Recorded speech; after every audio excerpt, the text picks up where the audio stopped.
a glorious name.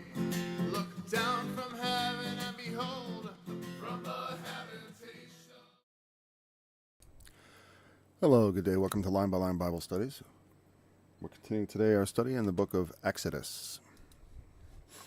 And let's begin reading. We're in chapter 14. And the Lord spake to Moses, saying, Speak unto the children of Israel, that they turn and encamp before Pi-hahiroth. Pi-hahiroth, that's right. Pi-hahiroth. Between Migdal and the sea, over against Baal-zephon, before it shall ye encamp by the sea. For Pharaoh will say of the children of Israel, They are entangled in the land, the wilderness hath shut them in. And I will harden Pharaoh's heart, that he shall follow after them. And I will be honored upon Pharaoh, and upon all his host, that the Egyptians may know that I am the Lord. And they did so. And it was told the king of Egypt that the people fled, and the heart of Pharaoh and of his servants was turned against the people. And they said, Why have we done this, that we have let Israel go from serving us? And he made ready his chariot, and took his people with him. And he took 600 chosen chariots, and all the chariots of Egypt, and captains over every one of them. And the Lord hardened the heart of Pharaoh, king of Egypt, and he pursued after the children of Israel. And the children of Israel went out with a high hand. But the Egyptians pursued after them all the horses and chariots of Pharaoh, and his horsemen, and his army, and overtook them, encamping by the sea, beside Pi-hahiroth, before Baal-zephon. And when Pharaoh drew nigh, the children of Israel lifted up their eyes, and behold, the Egyptians marched after them, and they were sore afraid. And the children of Israel cried out unto the Lord. And they said unto Moses, Because there were no graves in Egypt, hast thou taken us away to die in the wilderness? Wherefore hast thou dealt thus with us, to carry us forth out of Egypt? Is not this the word that we did tell thee in Egypt, saying, Let us alone, that we may serve the Egyptians? For it had been better for us to serve the Egyptians than we should die in the wilderness. And Moses said unto the people, Fear ye not, stand still, and see the salvation of the Lord, which he will show you today. For the Egyptians whom ye have seen today, ye shall see them again no more forever. The Lord shall fight for you, and ye shall hold your peace. And the Lord said unto Moses, Wherefore criest thou unto me? Speak unto the children of Israel, that they may go forward. That they go forward. I don't know where the extra words coming from. But lift thou up thy rod, and stretch out thine hand over the sea, and divide it. And the children of Israel shall go on dry ground through the midst of the sea. And I, behold, I will harden the hearts of the Egyptians, and they shall follow them. And I will give me honor upon Pharaoh, and upon all his hosts, upon his chariots, and upon his horsemen. And the Egyptians shall know that I am the Lord, when I have gotten me honor upon Pharaoh, and upon his chariots, and upon his horsemen. And the angel of God, which was before the camp, which went before the camp of Israel, removed and went behind them. And the pillar of the cloud went from before their face, and stood behind them. And it came between the camp of the Egyptians and the camp of Israel. And it was a cloud and darkness to them, but it gave light by night to these, so that the one came not near the other all night. And Moses stretched out his hand over the sea, and the Lord caused the sea to go back by a strong east wind all that night, and made the sea dry land. And the waters were divided. And the children of Israel went into the midst of the sea upon the dry ground. And the waters were a wall unto them on the right hand and on the left.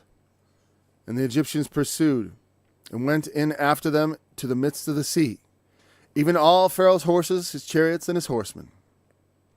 And it came to pass that in the morning watch, the Lord looked unto the host of the Egyptians through the pillar of fire and of the cloud, and troubled the host of the Egyptians. and took off their chariot wheels, that they drave them heavily, so that the Egyptians said, Let us flee from the face of Israel, for the Lord fighteth for them against the Egyptians. And the Lord said unto Moses, Stretch out thine hand over the sea, that the waters may come again upon the Egyptians, upon their chariots, and upon their horsemen. And Moses stretched forth his hand over the sea, and the sea returned to his strength. And when the morning appeared, the Egyptians fled against it, and the Lord overthrew the Egyptians in the midst of the sea.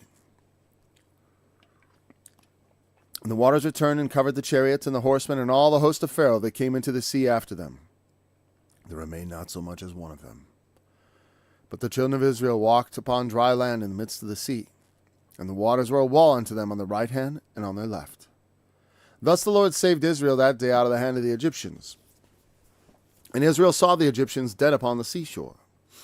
And Israel saw that great work which the Lord did upon the Egyptians.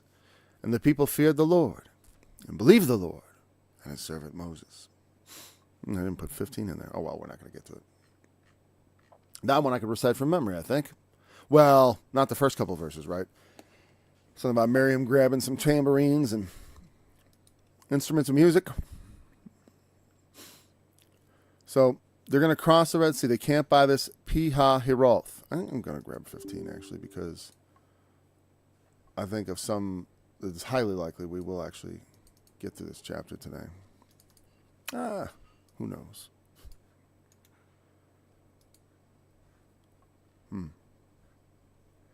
Yes, the Song of Moses and the Children of Israel. This was the second song I think I wrote. The first one I ever wrote was, well, the third song actually, right now. The first one was from Revelation, the Song of the Lamb.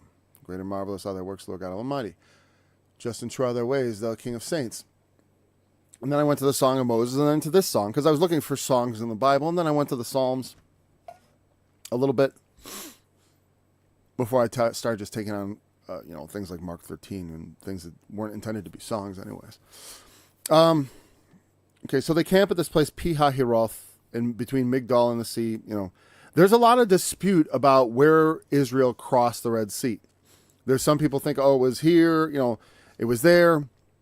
Oftentimes they try to make it in some shallow area so it's more plausible. But, it's like trying to get away from the global flood in Genesis. It's just there was a wall of water on both sides. It's not going to be some shallow little pond they tiptoe through and Moses' chariots, the chariots of Pharaoh get all caught up. It's interesting. I don't know, because it's like I said, when the miraculous happens, you think like, well, there you go. All the proof you need. Not really. Not really. Miracles don't actually prove anything. They're just further evidence. You could be hallucinating, as they've often said. Oh, well, how did I hallucinate that healing? How did I hallucinate walking across the Red Sea? Well, that's not my experience, right? But it almost makes it's an interesting thing. It's almost like a trap set. Because while in the immediacy of it, it inspires faith. But to people down the road, they look at that and they say, that's unbelievable. I can't believe it. That such a thing could occur. And again, that's the problem. Men lack faith. But God also, he does these amazing miracles, which are very hard to believe for human beings because they're so unusual with our experience. Now, when you see them, they're not hard to believe because seeing is believing, as they say, for most people. Because, for some people, they would swear up and down they were hallucinating. Like I said, you can hallucinate a lot of things, I suppose. You can even have phantom touch, right? You ever felt like something touched you and nothing touched you? Right? But it probably was something like maybe a speck of dust hit a nerve just right or something. I don't know. Anyways, they encamp by the sea. And then Pharaoh, again, the Lord understands what he's going to say. I'm going to harden his heart. I want him to, because even though now Pharaoh and his host, they see the waters divided at some point. They're looking at that scene. And Pharaoh says, let's charge in there. Let's charge in after them. Because not considering this is very dangerous. I would think for even the children of Israel, seeing the walls of water on either side, it's a challenge of faith to walk between that. Just like when you see Jesus walking on the water. Peter got out and initially starts walking with him. But as he looks around and sees the sea and the waves roaring, he begins to fear. And I always equate that to to just the way the world normally works. That's the way I think of it. Egypt. Egypt is just the world as we know it. The world we know, the world of our bondage. That which we cling to in this earth as our, this is the comfort of my life. This is where I feed myself. How, my job, my family, we're all connected to this system of servitude. People today, they talk about us, being slaves, of course, and in a sense, yeah, I get it. People are not really free. They can't do as they please in the sense of free that they think. But like a lot of things, it's degrees. There are degrees of servitude. There are degrees of slavery. Not all slavery is created equal. So I always think it's funny people act as if it is. As if biblical slavery would be the same as antediluvians. I forgot what they call it. That was pre-flood slavery. Whatever. Antebellum. In the antebellum South. I'm not even sure what antebellum means. I just know that they talk about the pre-Civil War. Oh, pre-bellicosity, maybe? Is that what that means? Before we had the war? Maybe that's what bellum comes from, bellicose. I don't know.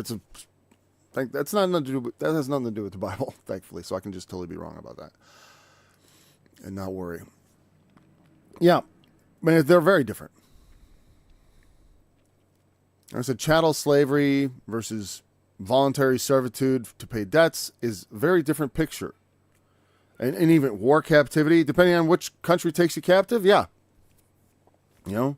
Israel, in the law, they were not to take male captives, except for children. And they could be adopted at times. That may seem harsh, but it's like I said, a lot of the law is not written to make a perfect world. It is law meant to govern this world as it existed at that time. God didn't send the law into the world to create paradise on earth. That's like that is like a mythological projection of modern utopian thinkers.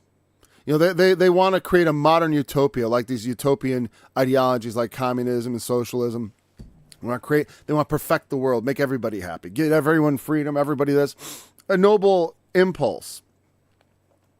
But the devil's in the details, and people who have not set their own lives straight have really no business telling the rest of the world how to do it. Quite frankly, if you don't know how to run your own life, like I said, if a man does not know how to rule his own house well, how can he rule the house of God? How can he rule anything? I do think it's kind of interesting. Like you look at the past two presidents, and even though the current president, I do think they're both sleazy, and the current one even more so than the last that I voted for.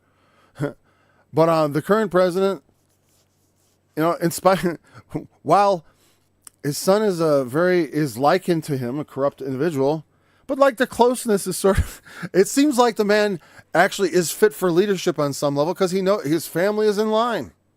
In its own criminal way.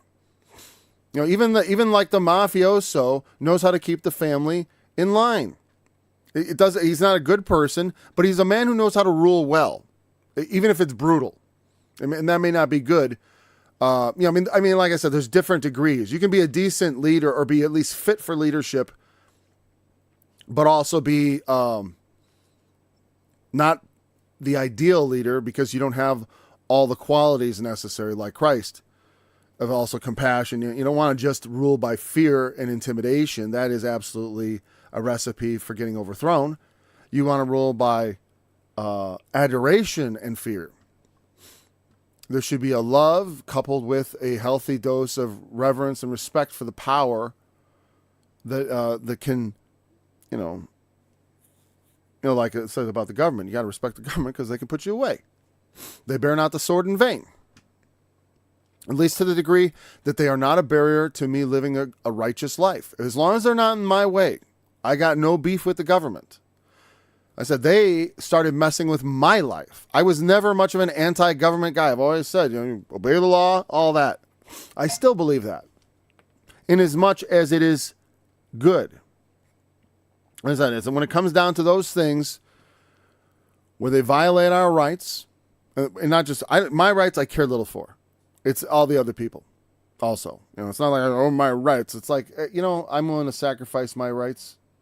Because I already settled in my heart to someday go to prison. Because it's like, what do you think's going to happen? What do you think's going to happen? If they get their way, if Satan has his way in the world, yeah. If that doesn't eventually come after you, then there's something wrong with you. If the kingdom of Satan finds you completely acceptable, well, it's like clinging to the chains of Egypt. And the Egyptians, the heart of Pharaoh's heart hardened once again. I'm going to get myself honored upon Pharaoh. And truly, the parting of the Red Sea has been a memorial to Yahweh, that particular God, the God of gods. There are no other gods, of course, but they're demons, not God. Gods, the things they worship. Oh, I want to look at that word honored. I will be honored of the Egyptians. I just want to know, I know what it means here, because it's basically saying, like, I'm going to, by what I do here, my name is going to be famous because of this.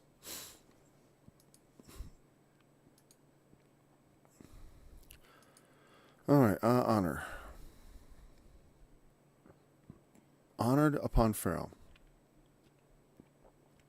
It is a little, it does mean honor, but it also it shows an interesting, like, how you get that word. Is as we would say, the way I think this word, the closest in English, the way we think of this word is, it means honor, of course, but it means to be heavy, weighty, or burdensome. But usually, you notice here the way it's translated in the NAB, it's almost always, it's not just like, oh, it's burdensome. But also notice that it's translated harden. That's interesting. Look at this. This is fascinating. Wait. I get the right word? It also means to honor. Let me see here. I don't want the Brown Driver Briggs is too intense here. Abounding with, more grievously afflict both. This is a weird definition from Strong's. If you know anything about or kabed, a primitive root, to be heavy. Okay, that's what I'm used to saying. To boast, afflict, grievously afflict, boast, be chargeable, be dim. That's a weird. I don't know why this is here. And that's or kabed. Well, because that's the kabad, or that's what kabad means, I guess. Kabad or kabed. Why does this thing have two words? Because these are two words that appear in the. Why don't they have two definitions? Anyways, I'm sure someone more knowledgeable in Hebrew could tell you. And it could be, in a bad sense, to be burdensome, severe, or dull, or in a good sense, numerous, rich, honorable, or to make, or causatively to make weighty. I was thinking our word gravitas, right? He has gravitas. And that has that sort of feeling of like, it's important, it's heavy, it's that idea. But also, it's the same word translated, if you look on the right side here, in this story of the Exodus. Yes, I will be honored upon Pharaoh, but also, I have hardened his heart. It's the same word. I have hardened his heart, and I will be hardened upon Pharaoh. Or heavy. That's interesting. They say to be heavy in weight, misfortune, heavier, and heavy, insensible, dull. To be honored, to be made heavy from abundance. It's funny because even in the Peel, okay, let's see here. To make heavy, make insensible. It's interesting because we think of hardening of the heart, but really he's saying I'm making it heavy. Not heavy in the sense of sorrow. But I think in the sense of being, like it says, being insensitive. Like his heart doesn't, his heart does not, like it says, of the Assyrian in the book of Isaiah, it says, but his heart does not think so. He doesn't think he's serving God in doing these things. It's in his heart to destroy and take down nations, yes, But to do God's will, that's not in his heart. He's not sensitive to that issue. He doesn't realize that that is actually going on. And just like Pharaoh, he doesn't realize what's actually going on. His heart has become desensitized to notice, like if his heart was open and feeling as it should, when all these plagues come upon him, his heart should be filled with fear of the Lord. But no, his heart is insensible, is better said, I suppose, than hard. But whatever. For us in English, we would speak of a hard heart, which is perfectly acceptable, like I said. But that's not, I think it's a difference in their idiomatic understanding of, because your heart, obviously your heart doesn't get technically hard, or heavy. Though sometimes it feels heavy in you.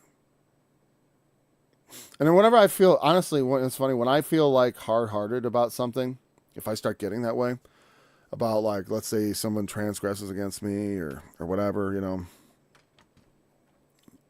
even if it's not personal, not a person, like a company what do you do when a corporation transgresses against you? I mean, do I deal with it the same way, like as if it was a person, as according to law? I don't think so. But I always feel like my countenance gets hardened. That's what it is. My face, I feel definitely like in my face that like a literal hardness come over me. But my heart never feels hard from that. But I mean, I don't think it's about feeling. It's about how you act. All right. Heavy heart is like when you have it. But that's the funny thing, like I said, is make his heart heavy. When we say a heavy heart, we think of that as different. Sorrow. So that must be a different word when they talk about heaviness of heart. I almost want to look that up, but I don't want to make this a word study. Let's go on.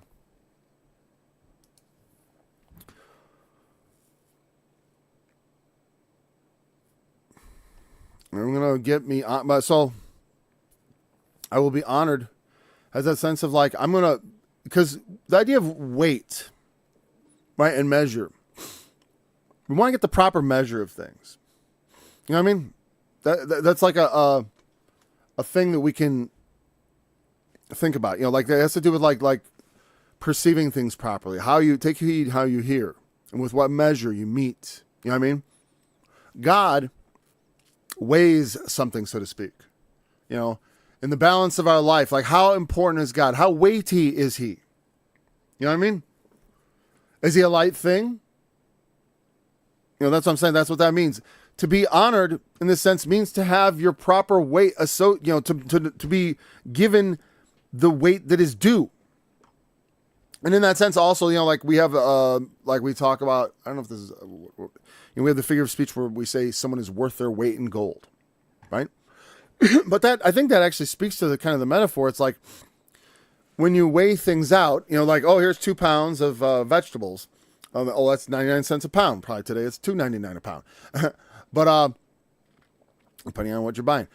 But to get it right, well, this is worth, to whatever it's worth. And so when we weigh it, you want to get the right weight so you know what it costs. And we have to give God his proper weight. He has to occupy that important place. You know what I mean? Like we have to, in exchange, for him in our life, there's a certain amount of honor due, attention paid. If we have God in the right place in our life, we are honoring him with according to what he's worth to us, which should be everything. Christ doesn't ask 10%. I always hate the tithe. That's of the law. He wants everything. He wants everything. What does that mean? That doesn't mean you sell everything and give it to some rip-off pastor. And certainly not to me. But everything in your life must be made to serve the Lord in some capacity. Like I said, whatever you do, do with your might. And when you're serving men, not with eye service as men pleasers, but as unto the Lord. As unto the Lord. And it's always so that so that people can say, why do you do this? Why do you go the extra mile? Why do you take on burdens that are not yours? Willingly. Because of what he did for me. And because he said that's what I should do. Bear ye one another's burdens. If a man will compel you to go a mile, go 2. Because the Romans used to do that. They'd compel a man, they could compel anyone who was not a citizen to carry their pack or their load for a mile, for 1,000 steps. And a lot of people resented that. As you could understand, imagine just walking along and someone goes, hey, come here, carry my bag. And now you're off for a little mile-long journey, a detour on your way, easing his load. Well, Jesus says, no, go, don't just go do the minimum. Go two. Don't despise, don't resent. And I was, of course, because you never know what's going to happen during that second mile. And also what that's going to do to that person's head when he's used to getting resentful treatment. That's how I get out of a lot of tickets. Not a lot. I get out of all my tickets, actually. Not that I get pulled over all the time. I don't want to make it seem like that. But I'd say the last 6 to 8 times I've been pulled over, I talked myself out of it. And mostly by being honest and friendly. And also being like, well, I was like, I guess you'll have to give me a ticket. And I was laughing and smiling. And he was like, well, I don't want to give you a ticket. But if you're me, if you're a jerk and you talk back and you're disrespectful, I'm going to write you a ticket. Because don't believe me, there's no cop in the world who ever backed down because you were ornery. Okay? Because you were mad. You can either make them your pal or you can cry if and I'd rather keep my dignity if possible.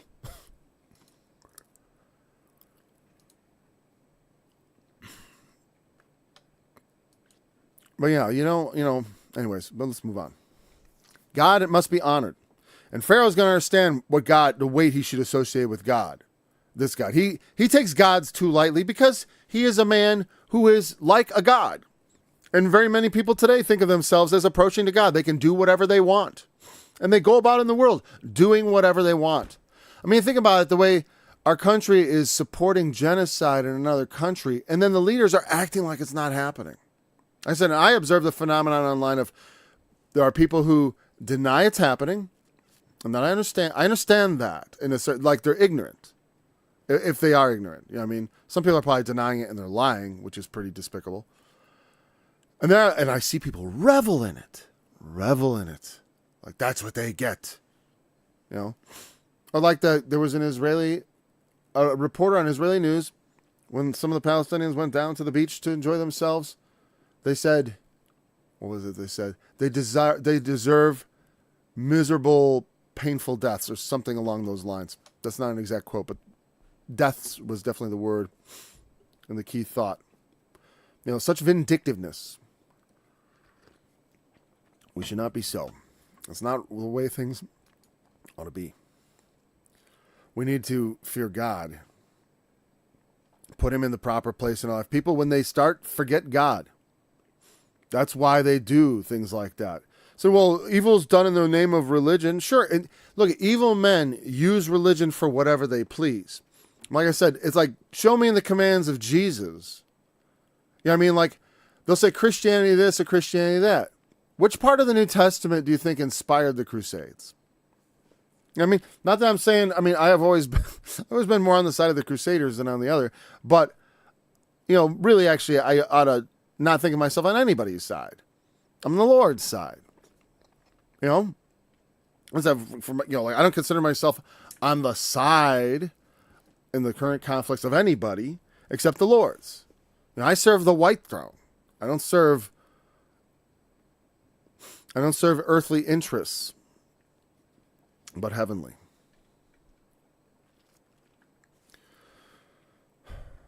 God must be honored. Like I said, when I see that, get me on. People properly regarding God for who He is. They don't fear Him. And then they'll. It's just like I said. It's astonishing to me watching Christians cheer on something because they think it somehow fulfills prophecy, and that just is inherently good. It's baffling in a certain. Well, it's not baffling because I already knew before any of this happened. Christians don't know their Bible. They're just on Team Jesus. They're just on Team Jesus. And that's all it is to them. We're Christians. That's our identity. That's our label. And the teachings and the things he taught are just not important. And honestly, that also comes from this faith alone mentality. Faith alone is a lie, okay? There's no such thing as faith alone. Never been, never will be. By grace through faith. Does that sound like faith is alone? No, faith requires grace first. Well, grace is for everybody. No, it's not. No, that's a very important, clear message of this book of Romans. When Paul refers to this, he does specifically to say the grace, what was it? The grace of God is on this. Why? I'll just pull up the exact words. I don't want to try to misquote them all the time.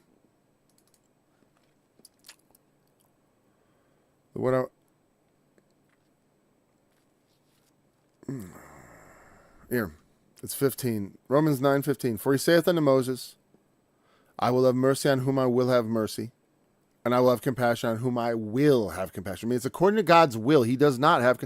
The implication of that is his choosiness. No, Paul, no, you're lying. You don't know how to read. People say, oh, no, that doesn't mean that. I was hoping they talk about Romans. You ever hear, what would I call them? I'm not going to label them. A misguided brother, if I want to, and that is generous from my perspective to call such a brother. Why? It's one thing to have misguided beliefs. It's another thing to misguide people in belief. I mean, you get out there as a teacher. When you step out there as a teacher, you're in a different realm. Now you're in my realm. And I can put you in a headlock and over my knee and spank you as much as I like. You're not just some like sheep I got to be careful about and nice to. You're a teacher. Or you're pretending to be one. I mean, like you look at like Romans 9. Oh, that's not what I wanted.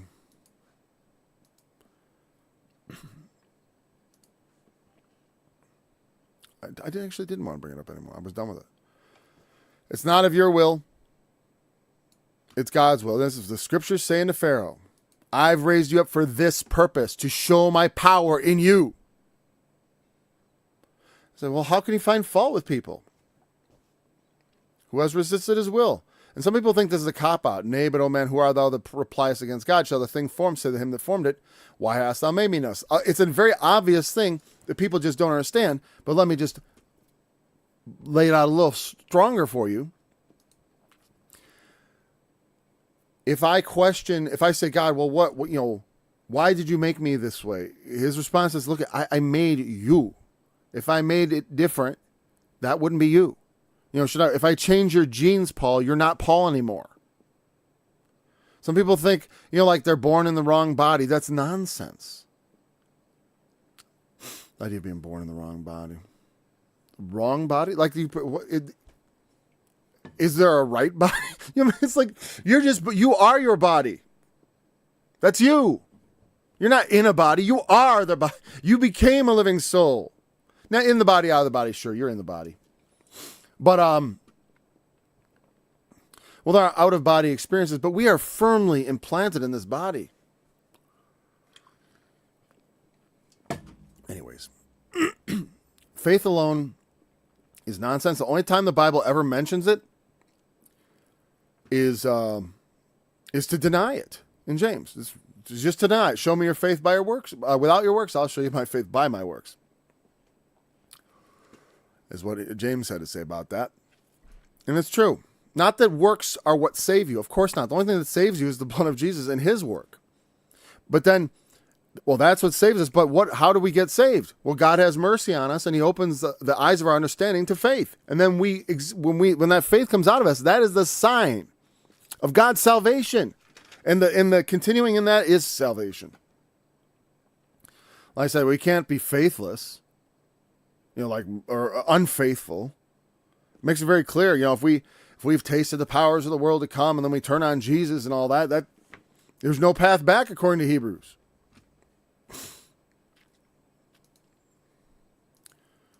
Back to my text. God must be honored. He must be kept in his proper place. Given his proper weight, given his due. How important is he? How much gold is he worth? What would you give to obtain him? What would it cost? More than you could ever have. So like Christ he bought us so that we could belong to God. And the God would belong to us. He would be our God. So he comes down with his chariots, 600 chosen chariots, and all the chariots. He wasn't just, I remember when I read it yesterday, I thought, only 600? That's not enough, because there's like 500,000 Israelites, plus women and children. No, but he took 600 top chariots. That's probably his little squad. I mean, he's like with that 600, and then all the chariots, and captains over every one of them. See, I think like the 600 chosen chariots, he's captain over that group. That's his 600. And they probably have, much like the Romans, even further divisions down, obviously. Okay, and so he has his whole host there, at least of the chariots, to go out with speed. The Israelites are way ahead. They pursued them. The children of Israel went out with a high hand. I think they had the upper hand. That's what that means to me. That's all that ever means. They had a high hand means your hand is above the others. It indicates like victory. And I think what it says is they went out, like I said, they went out taking the stuff from the Egyptians. They spoiled the Egyptians. And I think that also contributed. Like they were given favor in the eyes, but then their hearts were hardened. Not only Pharaoh, but the Egyptians. And so, they have this change of heart, and you can see all that feeding into it. The way that the Israelites had gone out. Because like it says, they hardened his heart in he pursued after them, and then this high hand is right in connection with it. So that's why I say that. I think it has something to do with their envy, not envy, their anger being also kindled, remembering how high-handedly they went out. They went out with such a high hand. Does that make sense? I think so. So they pursue him, all the horses and chariots of Pharaoh and his horsemen and his army, and overtook the encampment by the sea. I think the army just refers to the men. Or I don't know, whatever. It could be footmen included. They'd be a bit behind though, if he was trying to overtake them. But the Israelites aren't exactly trying to run away. The Lord's leading them on a sort of a, they got little ones and cattle. They can't really move fast, and they're camped here by the sea. And so Pharaoh draws nigh. The children, they lift up their eyes. Oh, the Egyptians are coming. They're sore afraid. They cry out to the Lord, to Moses. Oh, and the way they cry, because there were no graves in Egypt. What, there weren't enough places to bury us all? It's interesting, still taking us away to die in the wilderness. Why have you taken us? Didn't we tell you in Egypt, let us alone, that we may serve the Egyptians? That's a lot of times the attitude is that people want to continue to serve sin. It's not you can, and that's the thing is that that's why we're not doing like this anymore. God isn't taking whole nations and trying to make them into his people, but he has, as the Lord says, God is a spirit. They that worship him must worship him in spirit and in truth, for God seeketh such to worship him. He wants people to worship him wherever they happen to be, and whoever they happen to be.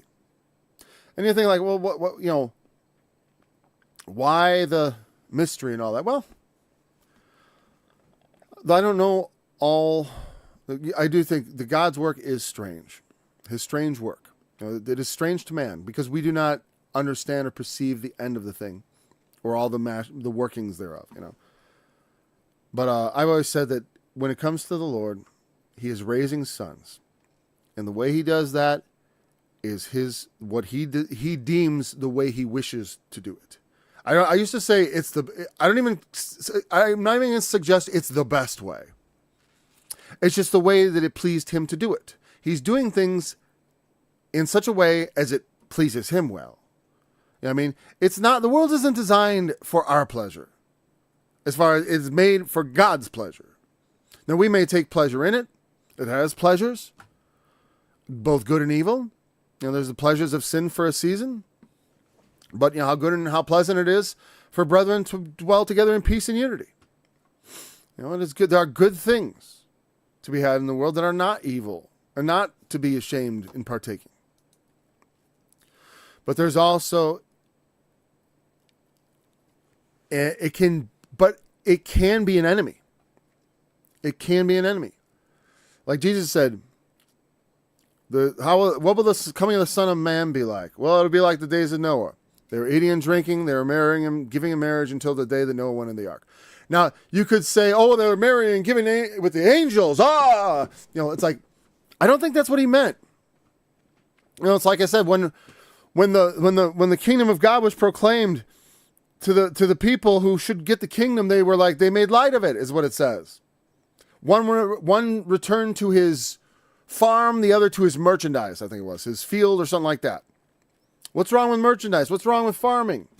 Nothing per se, except that it gets in the way of your serving God. I knew a farmer who, when I met him, he'd already gone through the change, but he talked about how in his earlier life, all he cared about was money and making money. And that was just it. The money. He's very uptight about it too.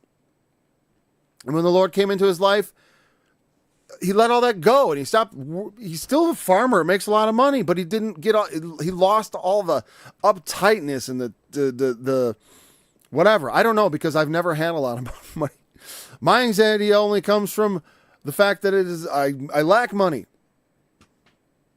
But that's another thing that we shouldn't be afraid of or anxious over, But, tell Peter that. And he'd tell you, well, you know what? When you're out there walking with Jesus on the water, you look at those waves going up and down and tell me you can still stand there. You go show me. You stand in front of all those accusing eyes and you say, oh, Jesus, he's my Lord. I want to see when you've walked a mile in another man's shoes, then you have a right to say about what you think ought to be done or how he should have done or whatever. I mean, people have a right to criticize, I guess, even if they haven't been in the same thing. Only sometimes something similar will do. You don't have to walk in the exact same way as a man, but having suffered as a man, you can empathize with the suffering of other men, hopefully. People would rather serve sin, and you may even say, well, I don't. You don't.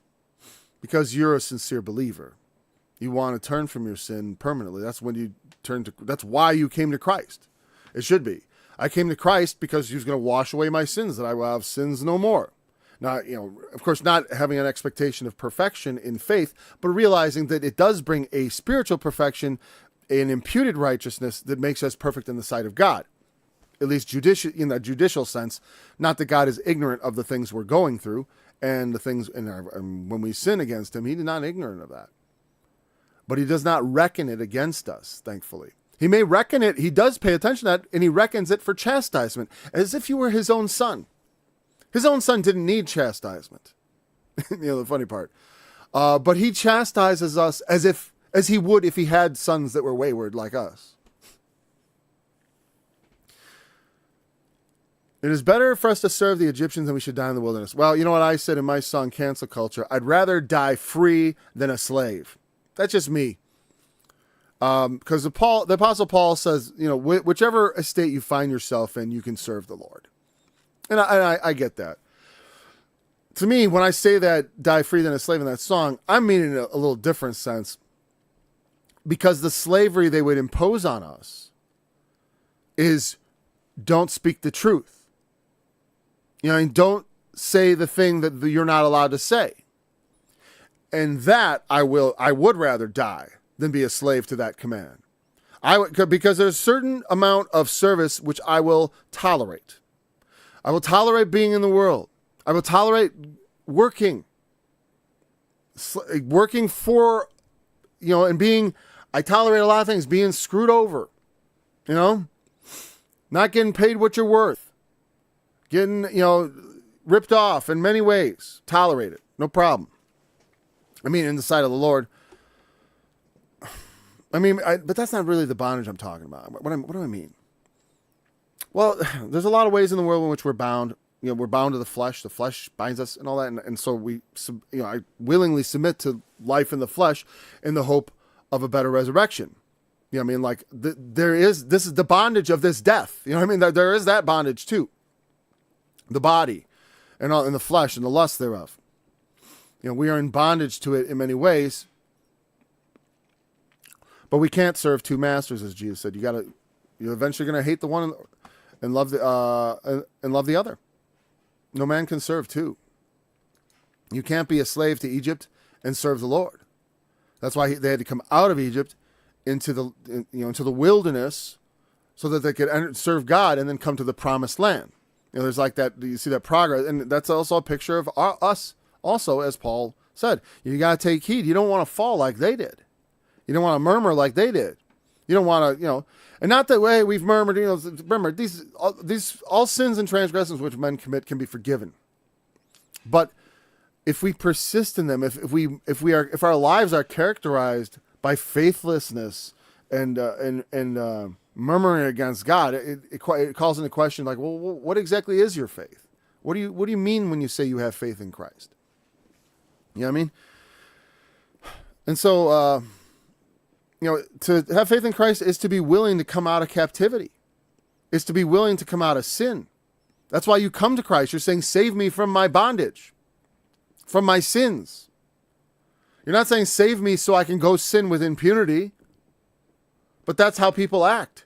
They think that being Christian means they can sin as often. Well, they don't think that, right? But they act that way. They think they're going to be saved, and they continue, and they fornicate, and they do all manner of sin. But I believe in Jesus, so that means I'm saved. God is not mocked. You're going to either serve him or not. And that has a way of working way aside. I was just watching, former Christian. I'm willing to, I would bet $1,000. The one part he doesn't say is how much he wanted to go back to sin. And how much he didn't, because like I said, in the faith, if we're in the faith, so to speak, in the church world, which is a better way to characterize it, in the world church, maybe even better, because the world church and the world churches, look at the Revelation, the churches don't fare so well. They don't fare so well. 5 out of 7 complete collapse. 5 out of 7 complete collapse. Other than a few names here and there. Few names in Sardis that have not defiled their garments. They will walk with me in white. Yeah, you can be in a bad church and all the more reason, hey, be salt and light. I always tried to do good when I was with other people. And if people invited me to church, I'd probably go again, but nobody invites. I'm like a vampire. Well, and in a sense I am. Because I don't like to go into people's churches because I'm disruptive, and I don't intend to be. But I only care about the truth. That's not true. But I care greatly about the truth. And there's bound to be problems. Because like I said, these churches are not pleasing God. And I come in and it's like, so you invite me and you're inviting trouble. Because I'm not subject to pastors. They rank beneath me. I don't mean to say that arrogantly, but it's true. There's an order. And unless God calls me to clean house, I ain't going. I don't want to cause trouble. And maybe, am I wrong for that? I don't know. The Lord has to call me. I don't do anything without the Lord's bidding. As it should be.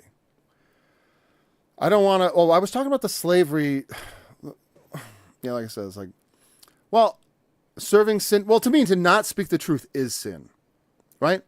Because I was talking about, in my song, Cancel Culture, it's like, you say like, I don't like what you say, so I got a right to punch you in the face. I don't want to, it's funny, I can't remember the words. It doesn't matter. I don't want to get into my words.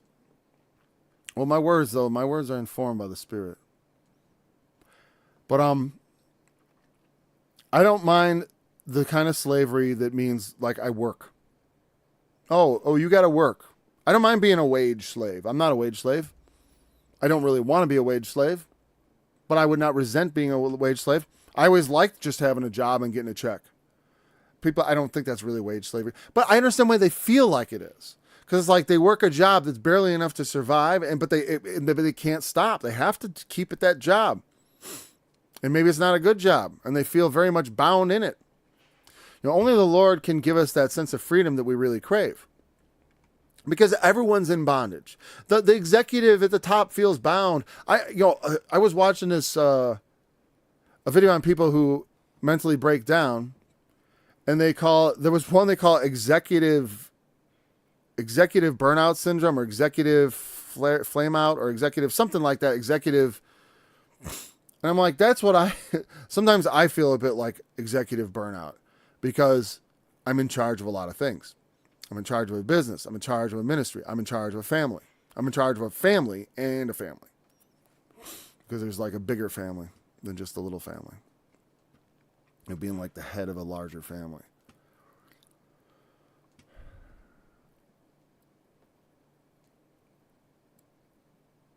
But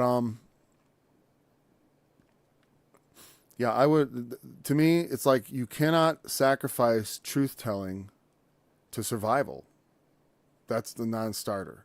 When it comes to compromising on the truth, especially the truth of Jesus Christ. I mean, like I said, it's like if I have Anne Frank in the basement, I might be tempted to lie. And I would rather not, because I do think we ought to, there's ways of getting around, we don't have to grant the wicked their request. We don't have to give them the information they desire. I can be elusive like Jesus was. Jesus was elusive. Elusive is not the same as deceitful. You know what I mean? It isn't. Because I used to say, like, when Jesus would hide himself from people, was he deceiving them? God will suffer people to be deceived. Certainly, he will actually send blindness to people so that they do get deceived. So that, don't be mistaken about that. He has every right, just like he has every right to kill and make alive, because he is God.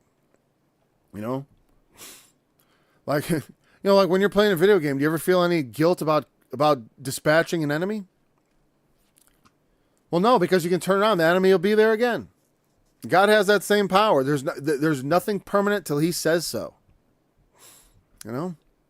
Except what he wants, his will. God made us. If we're not satisfied with it, well, Of course, Moses says to the people, don't be afraid, fear not. Stand still. You don't do nothing. Just see the salvation of the Lord, which he will show you today. I think that's what I call the song. All right. For the Egyptians whom you have seen today, you will see them no more forever. They're going to be gone. And that is true salvation. True salvation is when all your sins are gone and you never see them again. And you're in a new body. You know what I mean? That is ultimately, they were all baptized to Moses in the sea. This is a picture of baptism. They go under the level of the water. It's like being buried. It's like dying. And you come out on the other side, and it is like dying. You saw that all the Pharaoh and all his chariots, they died.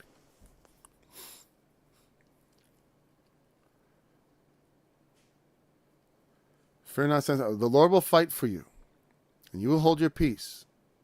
I like that. You're not gonna. And I think it's interesting that this idiom of holding your peace, it's a very ancient one, because it refers to not speaking usually, right? But I think it literally means you will not make war. You will hang on to peace. You're going to keep peaceful and not make war, and that means to not speak in a certain context. But here, I think it literally means you're not going to fight. We see it used in its original meaning. Like, hold your peace. I mean, isn't that interesting? I mean, like, I never really think about how that's actually an idiomatic use of the word peace. Because what are you talking about? You mean shut up? Right? You mean don't talk? No, here it means literally hold your peace. Stay at peace. Right there, I'm going to fight. And he says to Moses, why do you cry to me? So when I go back to that verse, like whenever I get that slavery and sin and stuff, I swear I always feel like I never say enough about it. But we're moving on. I just my mind keeps running back to it. I want to talk about it more. But it's enough. We should not submit to slavery to sin. But there is other kinds of things in the world which we may submit to. The being entrapped in a we may not be able to go where we want to go. We may have to accept something like that. We may not be able to do what we want to do. We may be forced to work at a job we dislike. We may find ourselves in situations that we find unagreeable, and that in which we have no escape. And these things we may have to accept.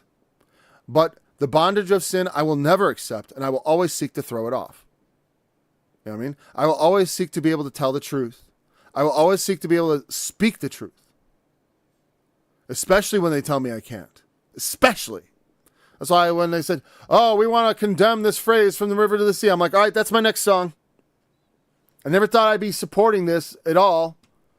And I'm not really. I'm just talking, I'm just saying, I know God loves peace and those that make peace. So it's like singing a song about peace ain't no risk in that. I'm not, I don't feel like I did anything out of the ordinary. But like I said, I never thought I would do something like that. But when they start forbidding people, I'm like, well, wait a second. What's that mean? What does that mean? And you're saying I can't say things. What if what you say I can't say is the truth? And what if what you're saying, they slander and lie against people so that they can demonize them? Our world is so sick. He said, why do you cry out to me? Speak to them. Make them go forward. Interesting. Why are you yelling at me? Wherefore criest thou to me? And I think he means not like because Moses is talking to the people. And when he says this to Moses, I think he's talking about the people. They're the ones crying out. But they're not crying out to the Lord. They're crying to Moses. And then so Moses, unwritten here, must have gone to God. Oh, Lord, what are we going to do? But he already said this. So I don't know. It's a little confusing. But anyways, tell him to go forward, and you lift up your rod. Stretch out your hand over the sea. Maybe because he had already told him what he was going to do. And divide it. They'll go over on the dry ground through the midst of the sea. And so they do. And I will harden the hearts of the Egyptians, as we've talked about. They shall follow them. And I will get me honor. We talked about that. Upon all the hosts of the Egyptians. And the Egyptians shall know that I am the Lord, when I've gotten me honor upon Pharaoh, and upon his chariots, and upon his horsemen. The angel of God, which went before the camp of Israel, removed and went behind them. So he was leading them, and they could see the Egyptians back there. But now the Lord goes from the front of the camp to the back. And so he comes between the camp of the Egyptians and the camp of Israel, so that they cannot come to each other. And it was darkness to the Egyptians, but it was light to the people of Israel. And that is so often the case. The word of God, which is the word of life to me, the delight of all my days, the statutes have been my songs, O Lord.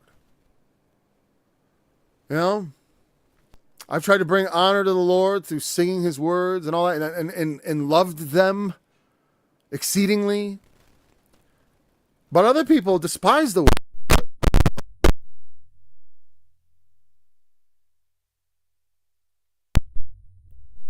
But there are others that will look at the word and be like, oh, it's the most awful book in history. Have you read the awful things? Like what God commanded Saul to do concerning the remnants of Amalek? When Samuel hacked Agag in pieces.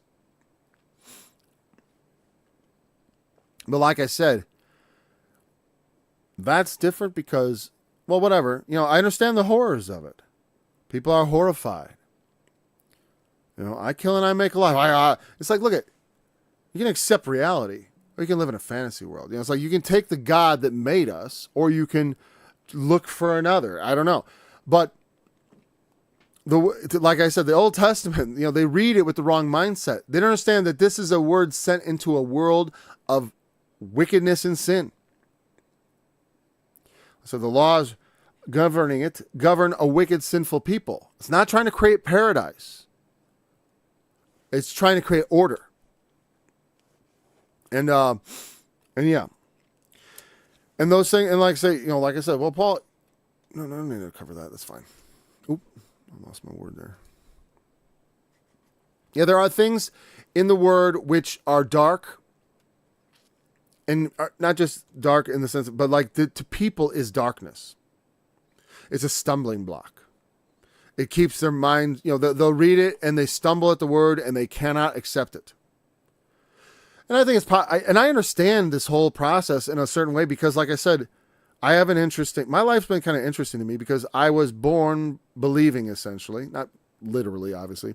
I mean, I was born in a home where my father had faith and I was taught about Jesus from a young age.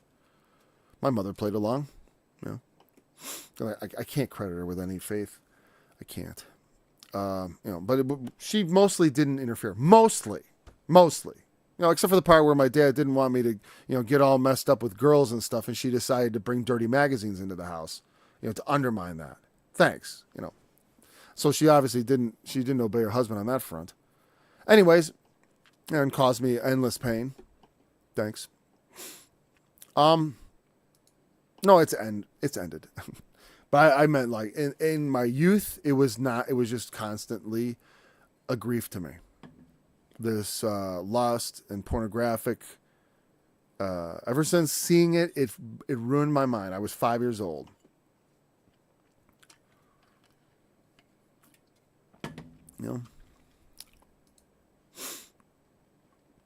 As far as like I had no thought for such things, and then I'm thinking about it all youth long.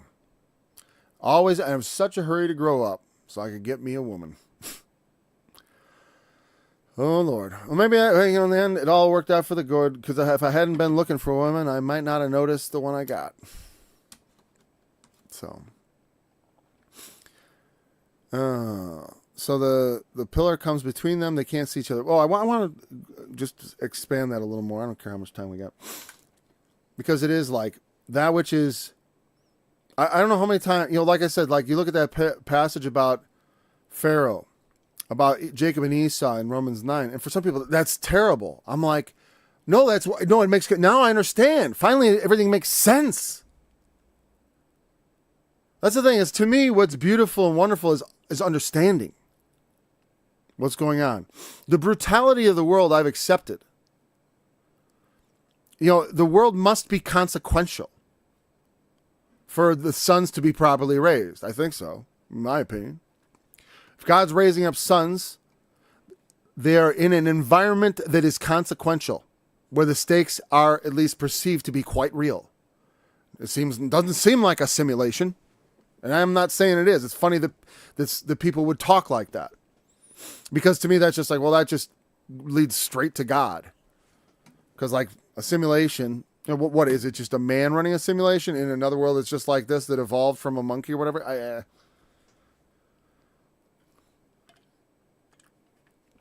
Though whenever people talk about when they start talking about flying spaghetti monsters and stuff, mocking God and Jesus and the Bible and all that, I was like, you know what?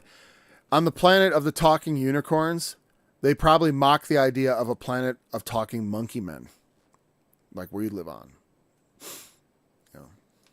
Like I said, I do not think we came from apes. I think God created the apes to mock us. They look at, you're not much different than an animal. God was made in man's image, and the beasts in the image of man. That's my opinion. And it came between the camp of the Egyptians. I know that these animals existed long before us, presumably, right? But like I said, anticipating our coming, he made them to mock us. I don't mean he made them in reaction to us and then like, oh, look at it. Now I'll make the monkeys to mock man. No. They were there ahead of time.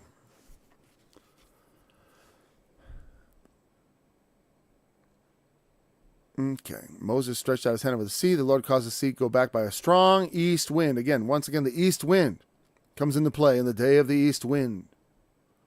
A lot of times that's the day of the Lord. When the Lord, the winds change and the Lord brings salvation. When the winds are blowing contrary, that because it's going to be, everything's going one way. The world seems like it's going one way. There's just a river that's just flowing and you can't stop it, right? That's how I feel a lot of times. I'm watching all this stuff happen and I'm like, I don't want World War III. But our moronic leaders, and I hate using that word, so let's call them stupid. I'll retract moronic, though you can't really take words back. Whatever. It is kind of moronic, I guess, I'm not talking to a brother. So, it's about your brother. Evil is moronic. It is a complete... utterly void of anything good, So I would like to do something about it, but I can't. Now, that doesn't mean I should fold my hands and do nothing. Just because you can't stop something doesn't mean you shouldn't do something about it. And just because you can't affect, like I can't imagine not leaping into action if I see a situation, and I know I do this because I've had it happen. Until you've been in desperate situations, you don't really know what you're like. But I realize I'm a run to danger person. I mean, I don't run away from danger. I run into it stupidly. And it's not a thing about, it's just human nature. It's just, like some creatures, and a lot of people are like that. We kind of, stick your nose in. But anyways, we can't change the tide of the world. Or can't, but sometimes things do change. And even if they don't, it's important to me where I stood as it was happening. Did I just fold my hands and shrug? Like I said, because the things that are going on in the world are being done in the name of us, with money borrowed from our grandchildren, great-grandchildren, great-great-great-grandchildren, and probably many more generations afterwards. They're taking the money from my descendants and using it to kill people now. And that's all it's really used for. To kill people and to get people killed. And they want to expand this war against Russia. Oh, you can tell they're dying to get us into it. They want my children into the meat grinder. Because because they're being enriched. I just hope, honestly, my greatest hope is the Lord Jesus and in his return and in the resurrection. But in this situation, barring that, one way we might avoid catastrophe, which is, I don't think so. Even if the Lord isn't coming, the world is ripe for catastrophe, and the American empire, which is causing it and is insensitive to its own peril. But I think about our money and how that situation and financial collapse could put an end to it, I hope. If we collapse financially, perhaps we can't make war. It just becomes untenable. Because they'll need all that hardware to keep order at home. Glad I moved to the country 20 years ago. I wouldn't want to be in a major city. Because they're playing fast and loose with the peace of the world. And not considering the consequences. Continually escalating. You know why? They can't lose. That's the problem. They can't admit they lost. They can't allow themselves to lose because it's too humiliating. And they'll lose power. As they should. America needs to return to its borders, is what we need to do. Stop meddling in other countries. All we do over there is bring death and inspire extremist movements. All we do is push people. Just like if they started persecuting us, I would grow so strong. I would grow so strong, man. People would come to me. No. It's foolish. Because religion will always be more powerful. It will all, and strike me down. Go ahead. Kill me. Arrest me. I'll become 10 times more powerful. This is not even a secret. But they're so stupid and foolish. They'll do things to destroy.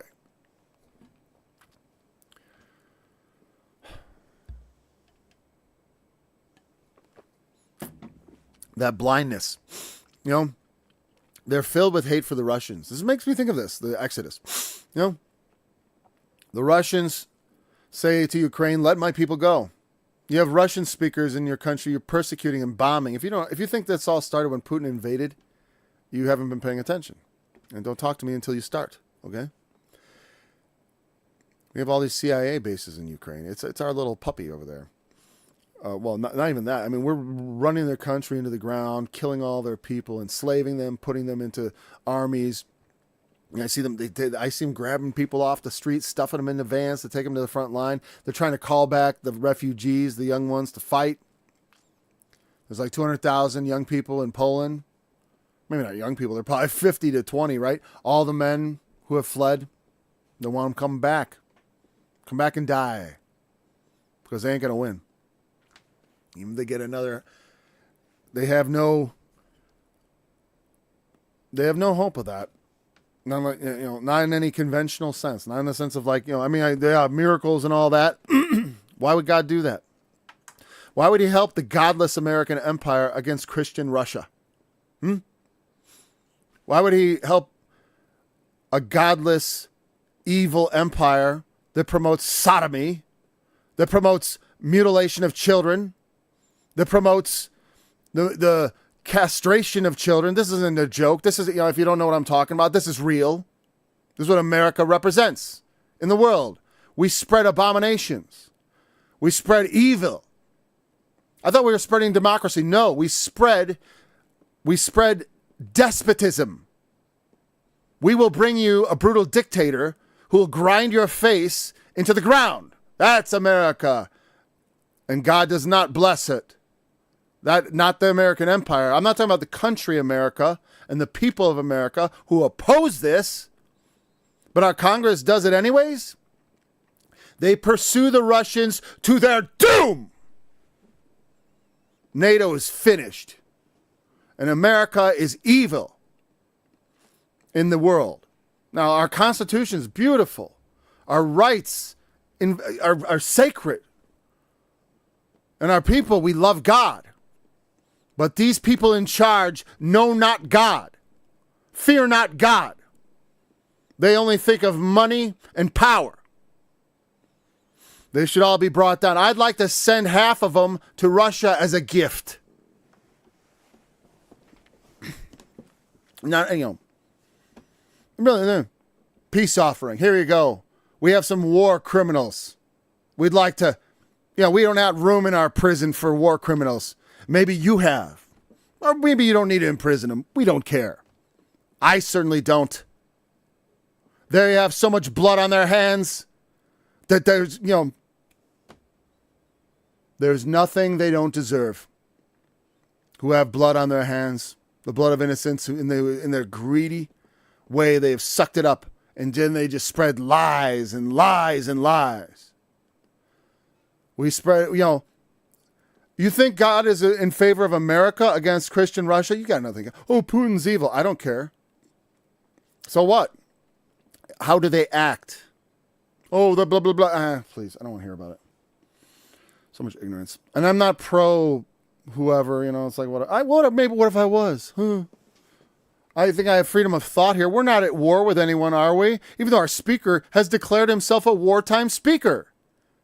The Speaker of the House declared, I'm a wartime speaker. Well, it's funny, douche. You didn't vote for war yet. Sorry, I used that profane term. But he is a profane person. That Mike Johnson. A profane man. Corrupted. He went in there and listened to the lies. He went into the little security state. And all of a sudden he changed his tune about everything. Oh, now he's for war. I'm a war speaker. They puffed that little pimple up.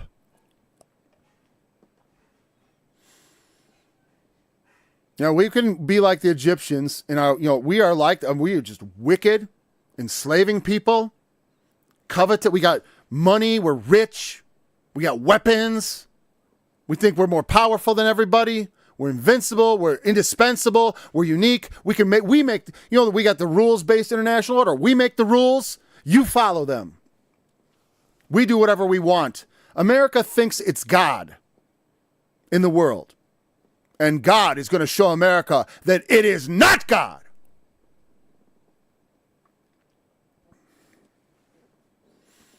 I don't want my country to be the beast of Revelation, I hope it's not the end times. Though actually I hope it is, because I'd rather have Jesus just come and let's just end this. I can't do anything about it. I need the east wind to blow, Lord. East wind to blow. and the salvation of God come. Overthrow the wicked. You know what's happening? All our weapons of war, we're sending all our weapons of war over there. We're going to build new ones, I guess. Well, I'm not too worried about our security because it's already breached. And I'm not too worried about that because I trust the Lord. Me and my house, we serve God. And it's impossible, but perilous times are going to come. And there is no rapture going to come to take you out of it, buddy. Only the resurrection at the end of the tribulation. In those days, after that tribulation, the sun shall be darkened and the moon. And then shall they see the Son of Man coming in the clouds with great power and glory. And only then. There's no secret rapture. That's nonsense. That's a corruption, a perversion of the truth.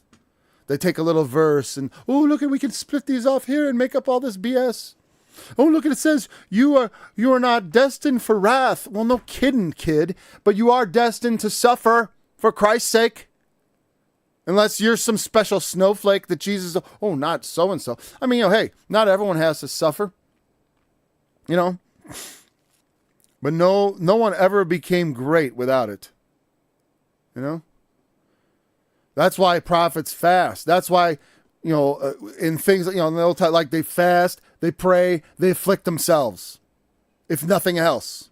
I have not suffered enough. I need to go into affliction.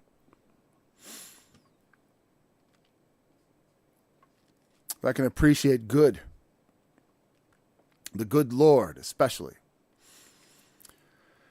We're going to finish this out. The Egyptians pursue and went in after them into the midst of the sea, and all Pharaoh's horses, his chariots, and his horsemen. And it came to pass in the morning watch, the Lord looked to the host of the Egyptians through the pillar of fire and the cloud and troubled the host of the Egyptians. It doesn't mention here because it always threw me off. No, the Egyptians pursue. Anyways. And he takes off their wheels start coming off. That they drave them heavily. I'm not sure what that means. I'm going to look at that the NIV real quick. That was verse 20 what? 25. I just want to see what the NIV says in that. I'll read it to you because I want to just wrap this up pretty soon. We can go up to an hour and a half. That is certainly within I could go 2 hours if I wanted to. Especially today. Not especially today. I mean, it's my daughter's birthday, but. Egyptians,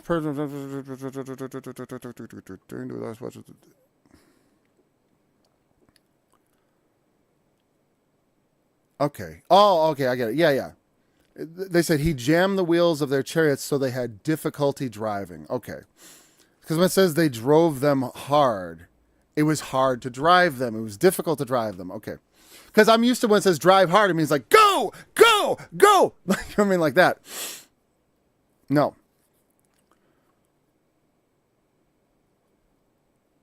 It's funny, so I whatever. I'm allowed to say America's in trouble because America needs to be warned. They're like, you can't say that sort of thing. It's like, yes, I can. What are you talking about? This is freedom of speech.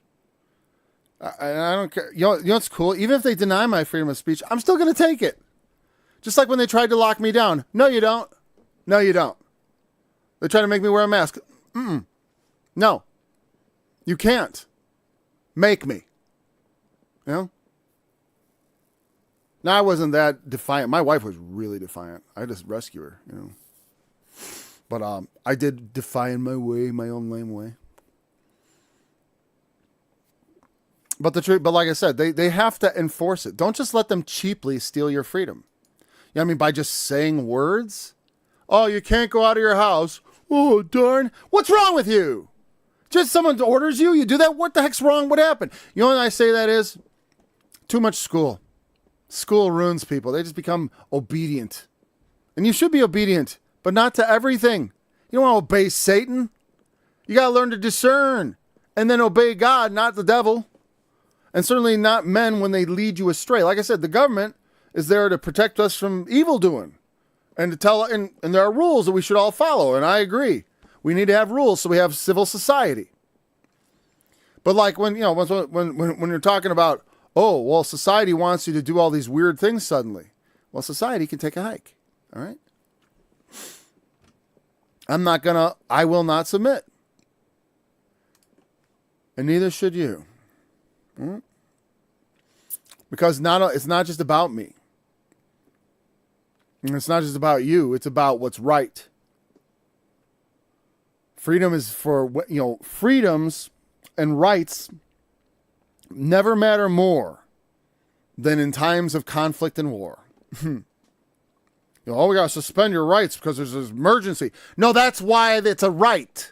You don't get to suspend it. It shall not be infringed. There are things that you're not supposed to touch. But they're up there. They are seeking to infringe on all manner of our rights. The Fourth Amendment, the Second Amendment, the First Amendment. The Fourth is about search and seizure. Most of these things I only care about in principle, because I got nothing to hide. But on the other hand, people, if they want to keep things private, should be allowed to. Not everything is for the public to know, or certainly not the government to know people's private business. Why would I be snooping around? Like if I'm working for the government, why am I looking at someone's private things? Private text, unless there is a crime I'm investigating. And I have a warrant. That's how it works in America. And those who are doing otherwise are just lawless enemies of the Constitution. They are the domestic enemies the Constitution is spoke against. And in fact, a lot of our government is a domestic enemy. Like the CIA is an enemy. It's a domestic threat. It is a threat to our domestic security. All the security agencies, the National Security Administration, I hope you hear me. I know you're listening. You are a threat to American national security, to the security of the American people. You're a threat. And we will deal with these threats. We will, like I said, eventually we're going to get around to passing laws. We will put a stop to all these agencies, and we will set in certain laws and maybe even retroactively punish certain people. I would certainly love to do that. I want to get you. Put you in your place for daring to overthrow America and to use our power for evil in the world. Such things should not go unpunished. We need to come up with some legal, lawful. I always advocate doing everything by the book and by the system. There's nothing, you can't say that. If I say that should be illegal or that should be this or that people should go to jail for that, there's nothing wrong with that. Yeah, but I like to put just about everybody participating in all that domestic spying, put you right in the can. Yes, sir. And I don't care how many enemies that makes for me because I have a really good ally. I know they can imprison me. I know they can take away everything I got and they can kill me. So what? I got something better. I got a resurrection coming. And I know I do. That's what makes me let's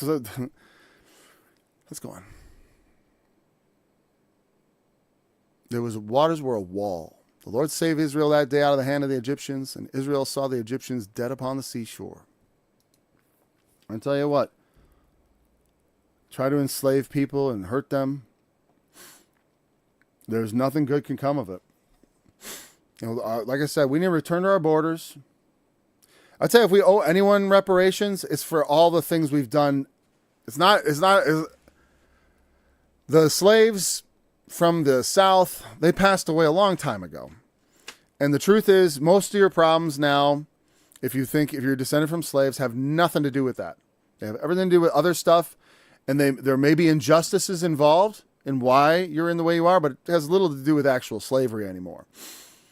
And the best reparation we could do is to just fix the system, in my opinion, to make it, just let people live their lives without ruining it for them. That's what we could do. But around the world, there are people alive today who we have brutalized and killed their families and destroyed their lives and homes. If we owe reparations, instead of sending bombs, we should just send the money. Honestly, just pay the people we were killing. Like Ukraine, we should just tell them to make peace and then send them money because we ruined their country. Our government did. I mean, against the American people's will and without our permission, fomenting wars, fomenting revolutions. It's evil. You know, and I speak mostly of the international empire. International American Empire is what it is. It's an evil thing. It could have been for good. It's too bad. It's really too bad because we had an opportunity to make the world a better place, and all we've done with our hegemony, which means during the time when we were indisputably the only power really in the world, other than there were other nuclear powers, but there was no one who could really stand against us conventionally. And Russia was in a mess. The Soviet Union, all those things, when they collapsed, we had that moment where there was one pole of power in the world, really. China had not really risen yet. And now that moment's over, and what do we have to show for our time in the spotlight? Boy, we blew that. Totally blew it. And guys, we sent people who aren't serious. Just not. It's not that. It's not that they're not serious. What we have is godless, evil leaders.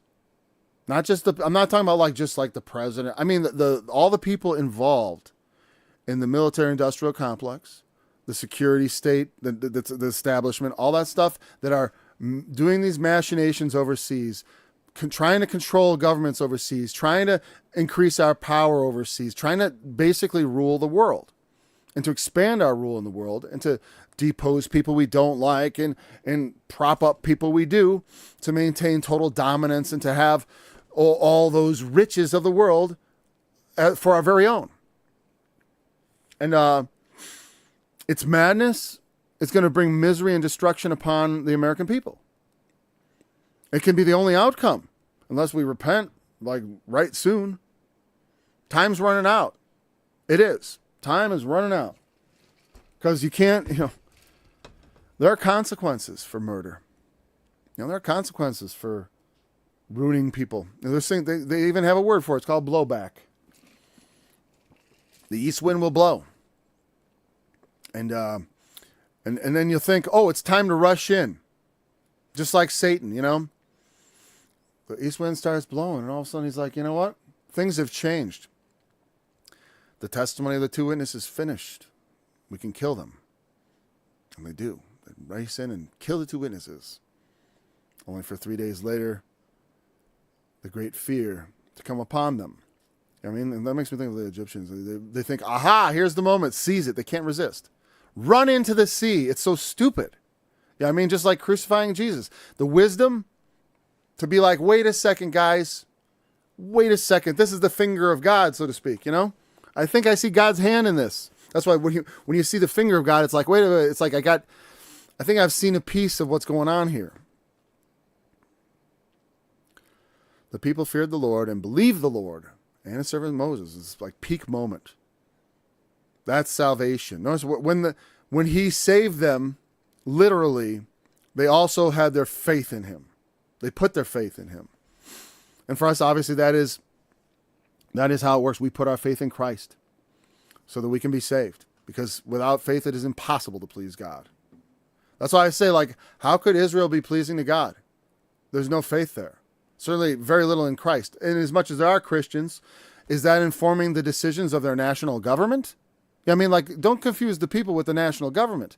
Like I said, there's an America that's the people, right? And there's an Israel that's people. But the people that is Israel, Christianity, that is the church. The Israel of God. The Israel of the Spirit.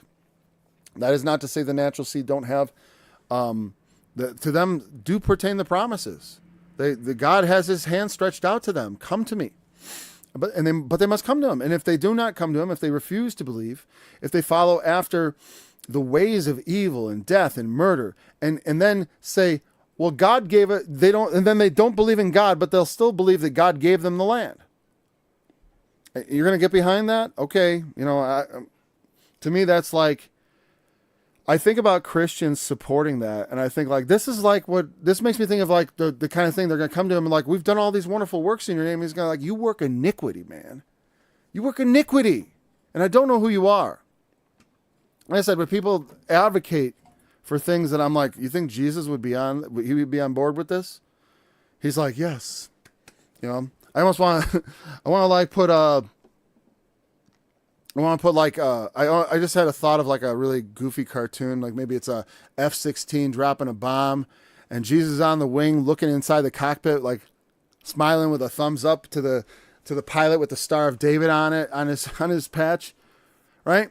Like those old, there's like a lot of humorous memes out there of Jesus being funny, but like like the happy-go-lucky one, and I almost see like do you really think that's Jesus? He's like how about a picture of Jesus riding a 2,000-pound bomb like a cowboy into Gaza? How about that? You think that's Jesus? Do you think that's where he stands? Because that's where you're standing. Those are our 2,000-pound bombs. They belong to us. We paid for them. We're paying for thousands and tens of thousands of women and children to be blown to smithereens and to be injured for life, to be scarred for life, to hate us forever, and rightfully so. I understand why they turn to violence. That's the only language Israel likes. That's the language they speak, and the only one they respond to. In fact, they respond to peace by violence. So, yeah, I don't blame that side at all for what they do. I don't blame them. I'm not for them. I don't advocate it. Not at all. Everyone should choose the path of peace, and they should start choosing it right now. Anyways, remember the testimony of Jesus is the spirit of prophecy, and thus we testify. I'll be back tomorrow. Thanks for joining me. With his glorious song, dividing the waters before them, to make himself an everlasting name, that led them through the deep as a horse in the wilderness, that they should not stumble as the beast goeth down into the valley. The Spirit of the Lord caused him to rest. So didst thou lead thy people to make thyself